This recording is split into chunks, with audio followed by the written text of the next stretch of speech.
Assalamualaikum warahmatullahi wabarakatuh. Perkenalkan, ini dari kelompok kita akan mempresentasikan tentang model regresi variabel dummy. Nama anggotanya yang pertama adalah saya sendiri, Ajunur Cahya Utama dengan NPM 2101010108. Kemudian Mbak Mita Rahayu dengan NPM 1901010143. Kemudian Mas Indra Yogaswara Putra dengan NPM 20.01010118. Kemudian Mbak Mega Indah Permatasari dengan NPM 17.01.01.0013. Yang pertama, latar belakang munculnya analisis regresi variabel dummy. Dalam kenyataan, sebuah variabel tergantung tidak hanya dipengaruhi oleh variabel bebas yang bersifat kuantitatif saja, akan tetapi juga sering dipengaruhi oleh variabel yang bersifat kualitatif. Contohnya, besar asumsi konsumsi tidak hanya dipengaruhi oleh pendapatan, jumlah anggota keluarga, tetapi juga dapat dipengaruhi oleh jenis kelamin, gaya hidup, dan variabel kualitatif lainnya. Perbedaan dengan regresi biasa, yang pertama adalah regresi biasa hanya membahas dengan analisis variabel-variabel kuantitatif saja, sedangkan regresi variabel dummy membahas analisis terhadap variabel kuantitatif, dan juga variabel kualitatif saja. Proses penyusunan variabel dummy, yang pertama adalah variabel kualitatif biasanya menunjukkan kehadiran atau ketidakhadiran dari suatu atribut, seperti mutu baik atau jelek, jenis kelamin laki-laki atau perempuan, tempat tinggal di desa atau di kota, dan lain-lain. Maka metode untuk mengkuantitasikan atribut itu adalah dengan jalan membangun variabel buatan atau dummy variabel yang mengambil nilai 0 dan 1, di mana nilai 1 menunjukkan variabel tersebut, sedangkan 0 menunjukkan ketidakhadiran variabel tersebut. Ini adalah analisis regresi terhadap satu variabel dummy dengan dua kriteria. Yang pertama adalah model regresi dengan satu variabel kualitatif tanpa mengikutsertakan variabel kuantitatif. Lainnya adalah serupa dengan analisis ragam atau ANOVA model. Persamaan regresi variabel dummy dua kategori bisa dilihat itu adalah rumus, yaitu Y adalah nilai yang diramalkan sama dengan A atau konstata plus B koefisien regresi untuk D1, kemudian dikalikan dengan D1 variabel dummy dengan dua kategori, kemudian E atau nilai residu.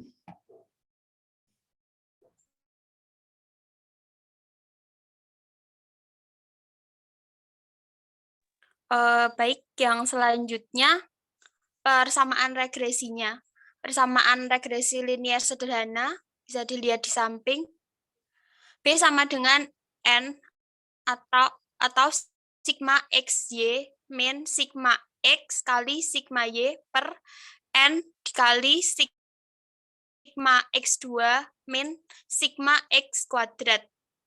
Keterangannya yaitu Y sama dengan A plus B1 D1 plus E, di mana Y sama dengan nilai yang diramalkan, A sama dengan konstanta, B sama dengan koefisien regresi, D sama dengan variabel bebas dummy, atau E sama dengan nilai residu. Rumus kedua yaitu A sama dengan sigma. Sebelumnya Mas belum selesai. A sama dengan sigma Y min B dikalikan sigma X per N. Seperti keterangannya sudah tadi dijelaskan dengan Mas Ajun. Selanjutnya,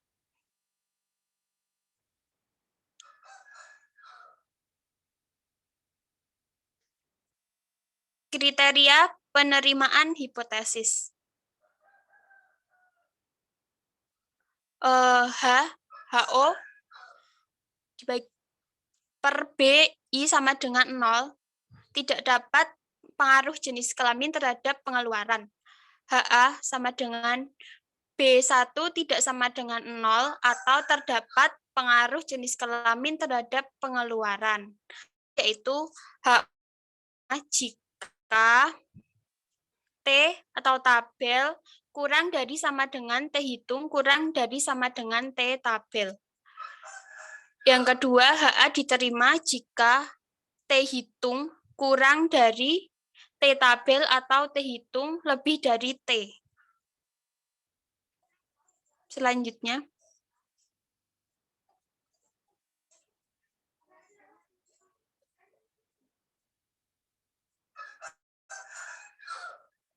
sampelnya 10 orang.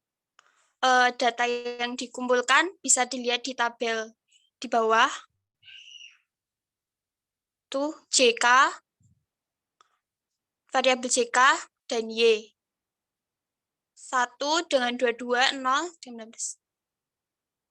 0 dengan 19, 0, JK 0, Y 18, JK 0, Y 18,5, JK 1, Y 21, JK 1, Y 20,5, JK 0, Y 17, JK 0, Y 17,5, JK 1, Y 21,2. Selanjutnya, Mas. Analisis data. Untuk analisis data diperlukan perhitungan. Yang pertama yaitu persamaan regresinya. Yang kedua nilai prediksi. Yang ketiga koefisien determinasi. Yang keempat kesalahan baku estimasi. Yang kelima kesalahan baku koefisien regresinya. Yang keenam yaitu nilai F hitung. Yang ketujuh nilai T hitung. Yang terakhir yaitu kesimpulan. Silakan bisa dilanjut. Persamaan regresi. Ada tabelnya. Nomor 1, Y22, X1, XY 22, X kuadrat 1, Y kuadrat 484. Yang nomor 2, Y19, X0, XY sama dengan 0, X kuadrat 0, Y kuadrat 361. Teman-teman bisa membacanya sendiri, mungkin next aja Mas, selanjutnya aja Mas. B sama dengan N sigma XY dikurangi sigma X dalam kurung dikali sigma Y dibagi N sigma X kuadrat dikurangi sigma X kuadrat.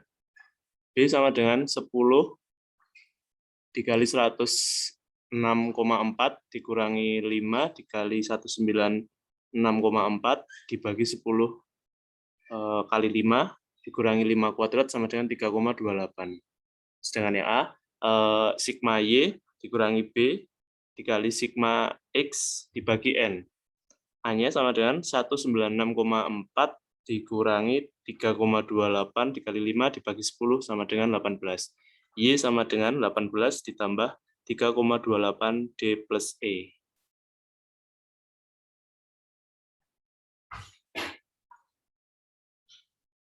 Ini nilai prediksi. Berapa besarnya konsumsi harian mahasiswi?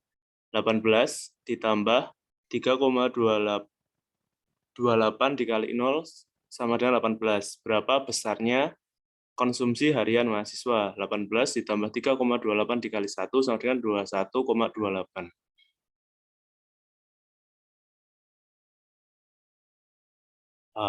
Tabelnya bisa dibaca teman-teman seperti itu. Koefisien determinasi R kuadrat sama dengan 1 dikurangi sigma Y kurangi Y kuadrat dibagi sigma Y dikurangi Y kuadrat. R2-nya sama dengan 1 dikurangi 3,888 dibagi 30,784 sama dengan 0,874. Koefisien determinasi disesuaikan atau adjusted R adjusted sama dengan R kuadrat dikurangi P1 min R kuadrat dibagi N min P min 1.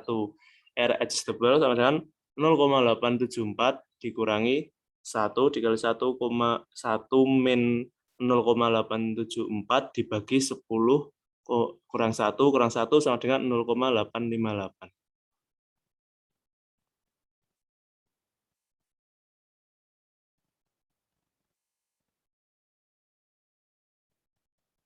Kesalahan baku estimasi digunakan untuk mengukur tingkat kesalahan dari mode regresi yang dibentuk.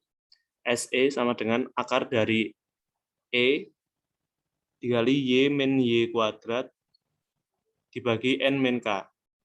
SE sama dengan akar dari 3,888 dibagi 10 dikurangi 2 sama dengan 0,6971.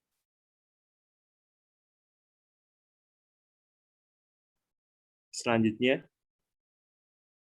bisa diteruskan oleh Mbak Mega.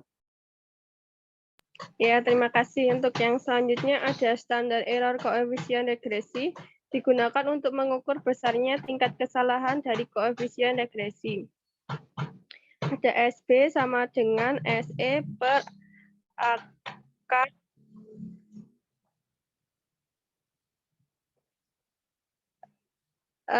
dan nggak kelihatan nih.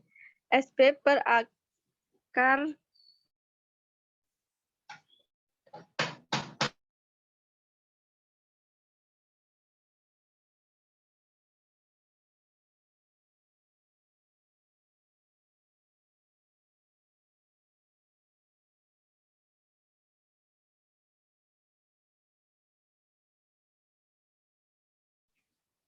Mas.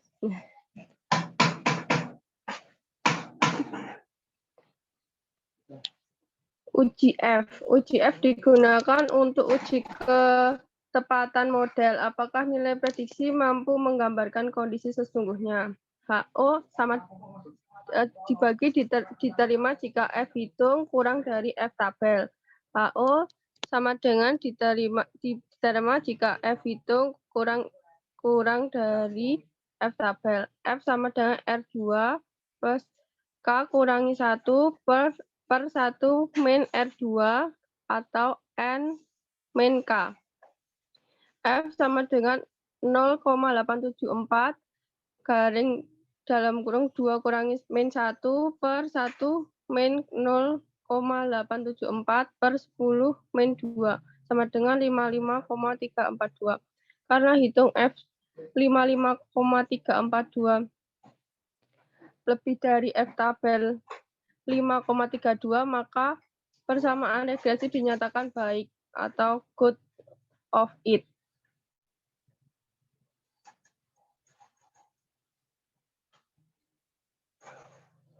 Uji T digunakan untuk mengetahui pengaruh variabel bebas terhadap variabel tergantung. HO sama dengan diterima jika min T hitung kurang dari T hitung kurang dari T tabel. HA diterima jika T hitung lebih dari T tabel atau kurang dari T hitung atau min T hitung kurang dari min T tabel. Karena T hitung 7,438 kurang dari T tabel 2,306, maka HA diterima ada jenis kelamin terhadap pengeluaran harian mahasiswa atau mahasiswi.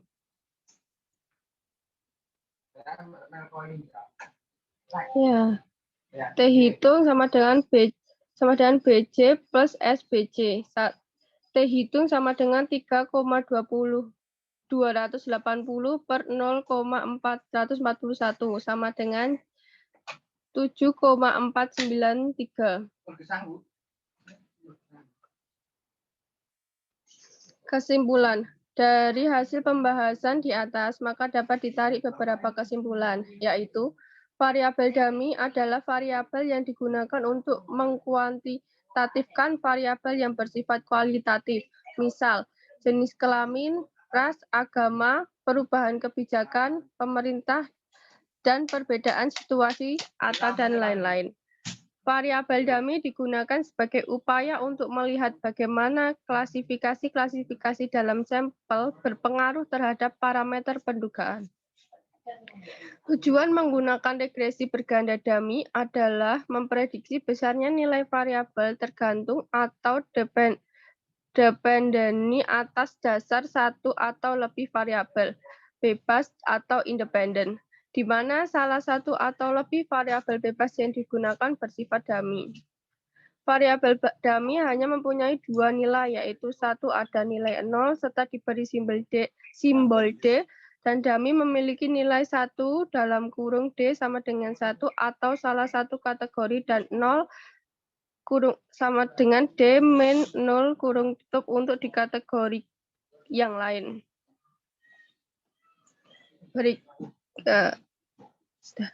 Berikut presentasi dari kelompok kami. Jika kurang lebihnya mohon maaf. Wassalamualaikum warahmatullahi wabarakatuh.